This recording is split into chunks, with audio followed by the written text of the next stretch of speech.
Greetings! Now today's video is going to be a little bit different. What I want to do is explain my story as a FIFA player, as a FIFA content creator, how I got to basically where I am today, how it's a failure, how I failed, all my shortcomings, and basically put it out there for anyone out there who is perhaps aspiring to become a professional FIFA player. After my story, I'll pretty much outline my biggest lessons, and hopefully if you're someone who this relates to, it will help you out. Now, it all started when I was a kid because, yeah, I didn't start playing FIFA recently. I've always played FIFA or PES, be it with families and friends, and the first thing is that I was always the best one among my friends, among my families, you know, school tournaments, friend tournaments, that stuff. I was always the best one among my friends, and I think that's kind of one of the prerequisites. I'm pretty sure that most elite players will relate to me when I say that I was better than all my friends. I feel like most people online in the FIFA community are the best among their friend group. But that's pretty much how I consumed FIFA for the large majority of my life, and it wasn't until 2016 where I started to consume FIFA even more heavily, because that's when I came about FIFA 17, but more importantly, the online FIFA community. And the reason that happened in FIFA 17 wasn't necessarily because FIFA 17 was my favorite FIFA. I know a lot of you guys think that is. I just say it's a good FIFA compared to what we have now. That game had so many issues, it's not even funny. But again, it wasn't because it was my favorite FIFA, but more so the marketing for it I thought was excellent. You could say I did get jebaited by the whole FUT Champions spiels, and you can't blame me, can you? Because I'm a very competitive person, and my favorite thing about FIFA every year up until FIFA 17 was the top 100 leaderboards and online gameplay that, you know, you could play and access through playing head-to-head against other people online. But after a certain point, that got really stale. So the whole concept of FUT Champions in Weekend League and an Ultimate Team and playing every weekend to get top 100, that was enticing to me. And that's when I first delved deep into the game. I was late to the party though. At that point in my life, I was never one to buy FIFA on release. I would always buy it sort of near Christmas time, maybe a bit earlier, like November. And when I first bought it, my first weekend league, I hit about Gold 1, maybe Gold 2. And by the second weekend league, I had hit my first Elite 3. So my progression was pretty fast, and long story short, throughout that year, I met tons of people online to get better because I just really wanted to get better. All up until the point where I managed to hit pretty much every possible target you would want in FUT Champions, from Elite 3 to Elite 2 to Elite 1 to finally hitting top 100 weekly, and then taking it a step further and being consistent top 100 to the point where I was getting top 100 monthly. Throughout this point, I also participated in various tournaments, not official qualifiers because, like I said, I was too late for those. Unfortunately, I wish I had played FIFA 17 a little bit earlier just to get a chance to try and qualify for events. But nonetheless, I had a good time, played against so many top players, and it all culminated at the end of FIFA 17 where I played one of the pro players that I liked the most in a best of 3 before he left for the World Cup at the time, and I ended up winning that best of 3. So fast forward to FIFA 18, and you must be wondering, how on God's green earth did I fail in my target if I was so good by the end of FIFA 17? I mean, I was top 100 monthly, I was top 100 weekly, I was beating top players in best of 3s. Surely I would have hit the ground running on 18. I mean, I'm not saying I should have become a pro, but I was in a good position to hit the ground running in FIFA 18. But the thing is, FIFA 17 to 18 was a massive change in gameplay, and for better or for worse, I was just in shock because little naive Stallion thought that FIFA 17 was the foundation with many problems, but surely FIFA 18 would be good, FIFA 19 would be even better, and FIFA 20 was going to be even greater. That was my mindset, because in my mind, it was impossible at the time that EA would do all this marketing and promote esports so much, but not improve the game. And that was a massive mistake, obviously, on my part, and it was a learning curve for sure. Now, I remained a consistently very top player in FUT Champions, but I pretty much went from, in my group of people that I knew and spoke to in the FIFA scene who trained and tried to get better with, I went from being the best one out of the lot out of us in FIFA 17 to not being the worst one in FIFA 18, but I really did lose a peg or two compared to a few players. I was really thrown off guard and couldn't adapt, and so that was mostly a learning curve for me. So then you fast forward to FIFA 19.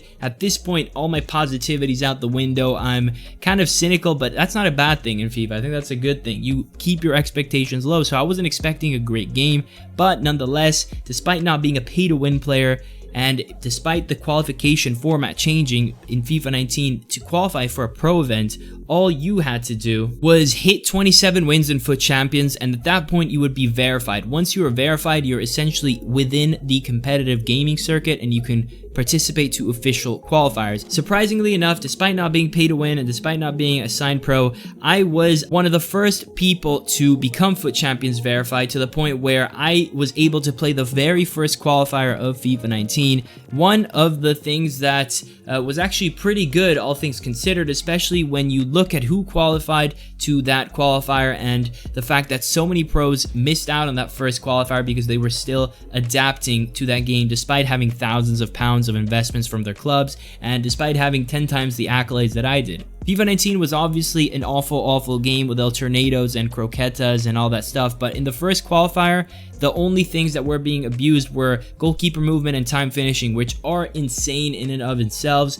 But at the very least, I didn't have to deal with alternados just yet, which is probably why it was the qualifier I did the best in, despite having the worst team in. I had a 1 million coin team. I ended up going 3-0 in Swiss, and to go 3-0, I actually beat one of the best pro players in the world, who at the time had a 10 million coin team, and that was how my first qualifier went. Naturally, I didn't end up qualifying because otherwise my story wouldn't be one of a failure, but it was definitely a very good performance, and that was one of the last qualifiers I actually played that year because that game was an abomination. But on the upside, that was also the year that my YouTube channel started picking up, which brings us to FIFA 20, the year that it was essentially just a slowed down AI version, no header version of FIFA 19. Just not a great game, and same thing happened once again. I got instantly verified, I was instantly eligible to play all the qualifiers, but again, I performed really well at the start of the qualifiers. I went 3-0, 4-0, whatever it was, and then I ended up just losing by 1 goal against people who had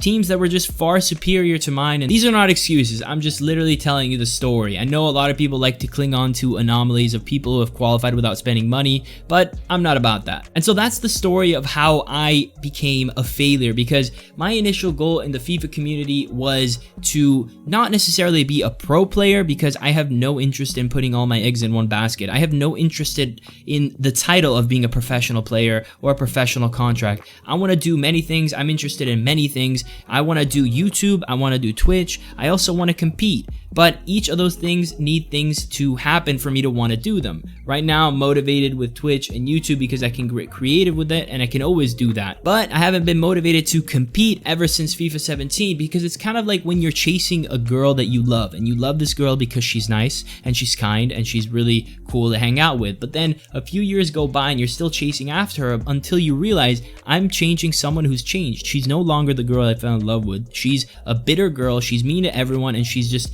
unpleasant to be around. And that's when you realize, maybe I should stop chasing this girl. And that's when I realized maybe I should stop trying to qualify to an event. Since that was my initial goal, it doesn't mean I have to keep chasing it, because FIFA is no longer the game I fell in love with. I don't want to be a pro just for the sake of being a pro. I don't want to qualify to an event just for the sake of qualifying to an event.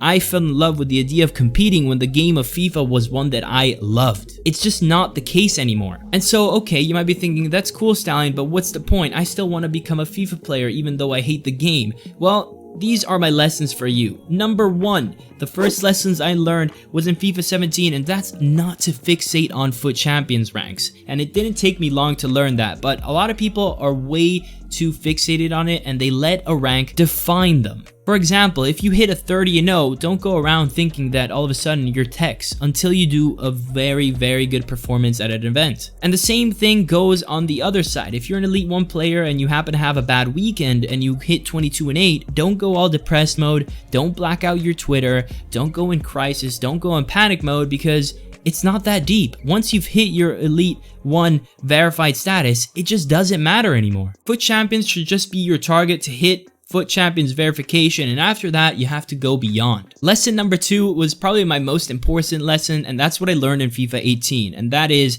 be prepared for everything, and literally just prepare for the worst, because like I said, little naive Stallion thought that there's no way that FIFA 18 was going to be worse than 17, and there's no way that 19 was going to be worse than 18, and there's no way that 20 was going to be worse than 19. This is what I thought in FIFA 17, by the way, right? So I figured that everything I learned in FIFA 17, I could just build upon it year after year, but that's not what happened. In fact, most of the things I learned in FIFA 17, I had to throw out the garbage, and I had to start learning how to croqueta or el tornado if my goal was to qualify to an event. And that's why I decided not to, because that wasn't for me. But if you want to qualify to an event, if you want to be a pro player, regardless of how bad the game is, you're going to have to accept that fact. You're going to have to adapt year in and year out. And finally, you're going to have to block out all the noise and just suck it up and not complain. Now, that's not to say that me complaining was a mistake. It wasn't a mistake for me, because at the end of the day, like I said, it wasn't my goal to qualify to an event anymore, because the game had deteriorated to a point where I had nothing I wanted to do with it anymore. But if you're someone who still wants to be a pro, that's obviously the common theme here. If you're someone who wants to qualify to an event regardless of how bad the game is, and you're not like me, then you have to do it your own way, go with your own path, and just put your head down, keep working, and accept the fact that the game is pretty bad. For me, the journey was different, and that's not to say that competing is off the charts for me. You never know when the next good football simulator is coming out, and when that day comes out, I'm gonna be ready to grind, ready to improve and perfect my craft. Obviously, there's gonna be a lot of videos next year that are going to document my journey as a FIFA player and show my progression. I'm always trying to be the best FIFA player I can, but I always put certain limits, and if the game is good enough, I will try and go beyond those limits and try to qualify to events. But until that day comes, I'm gonna keep it chill. I'm not gonna worry about it, because like I said, I don't want to play competitively in a game I have no interest in. Anyways, that's a bit of my FIFA story. Let me know your thoughts. Let me know what your FIFA story is in the comments. Do you have similar goals? Have your goals changed? Do you have any similar mistakes to mine that I have made? Let me know down below, and as usual, until next time, peace out.